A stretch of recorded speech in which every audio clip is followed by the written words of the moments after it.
আকাঙ্ক্ষা ছিল যে আমাদের নারায়ণগঞ্জ শহরে বসুন্ধরা অথবা যমুনা ফিউচার পার্কের মতো আমাদেরও নারায়ণগঞ্জে একটি মাল্টি শপিং কমপ্লেক্স হইতো যদি, তাহলে অনেক ভালো হইতো।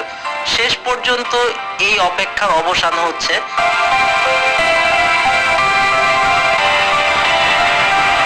নারায়ণগঞ্জ জালকুড়িতে সীমান্ত টাওয়ার উদ্বোধন হচ্ছে আগামী 10ই মার্চ 2026 সালে। আর এই শপিং মলে থাকছে হচ্ছে একের ভিতরে সবগুলো পেয়ে যাবেন আপনারা।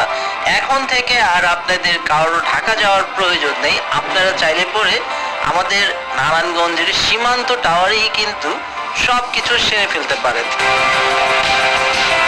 এবং এখনো সীমান্ত টাওয়ারে অনেক দোকান অ্যাভেলেবেল আছে। যারা আপনারা ব্যবসা করতে চান বা সব ভাড়া নিতে চান, তারা কিন্তু সীমান্ত টাওয়ারে যোগাযোগ করতে পারেন। এবং এখন যারা সব বুকিং করবে তাদের জন্য থাকছে স্পেশাল 6 মাসের একটা বিশাল অফার।